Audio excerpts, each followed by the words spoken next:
మాధవి గారిని మాట్లాడవలసిందిగా రిక్వెస్ట్ చేస్తున్నా.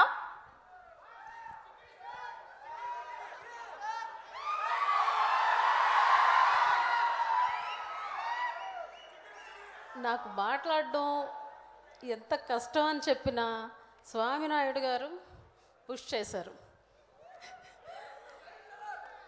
ఇక్కడికి విచ్చేసిన మెగాస్టార్ అభిమానులకి, అలాగే పవర్ స్టార్ అభిమానులకి, అలాగే mega power star Ram Charan అభిమానులకి నేను నా హృదయపూర్వక నమస్కారాలు. కొంచెం సేపు బ్లడ్ సెంటర్ గురించి మాట్లాడవచ్చా? 2 minutes.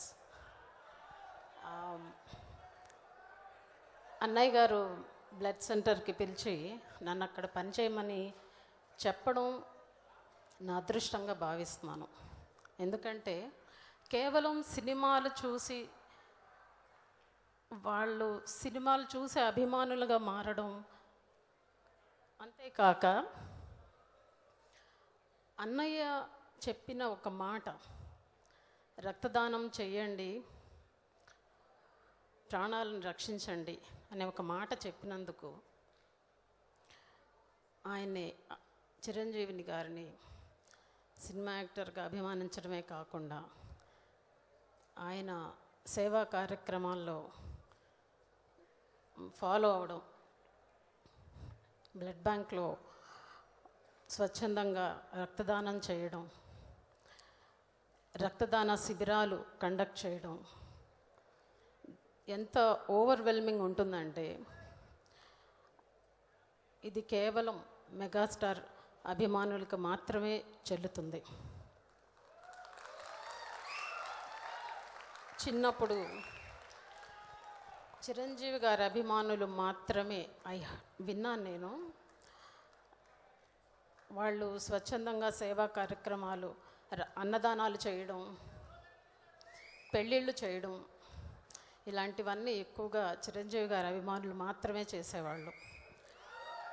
అవి వింటూ పెరిగాను. ఈ రోజున నేను బ్లడ్ సెంటర్లో పనిచేయడం నిజంగా నా అదృష్టం. కేవలం హైదరాబాదే కాదు, మన తెలుగు వాళ్ళు వరల్డ్ వైడ్గా ఎక్కడున్నా రక్తం అవసరం అనుకున్నప్పుడు డెఫినెట్గా చిరంజీవి గారి అభిమాని అక్కడ ఉంటే చాలు, వాళ్ళు తప్పనిసరిగా ప్రాణాన్ని రక్షిస్తారు రక్తదానం చేసి అనేది మీరు బాగా మాకు తెలియజేశారు. Thank you so much for that. అలాగే మన రామ్ చరణ్ నిన్న బాబుకి దెబ్బ తగిలింది, బట్ త్వరగా తాను కోలుకోవాలని భగవంతుని ప్రార్థిస్తున్నాను. అయినా సరే మొండోడు వెళ్ళిపోయాడు షూటింగ్కి. తన కమిట్మెంట్కి హ్యాట్స్ ఆఫ్. అలాగే Charan, many happy returns of the day నానా. ఈ సంవత్సరం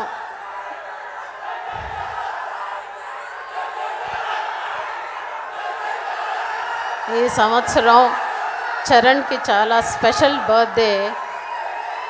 తన 3 బిడ్డలతోటి చాలా సంతోషంగా, అభిమానులు అంతకన్నా సంతోషంగా జరుపుకునే పుట్టినరోజు ఈ సంవత్సరం.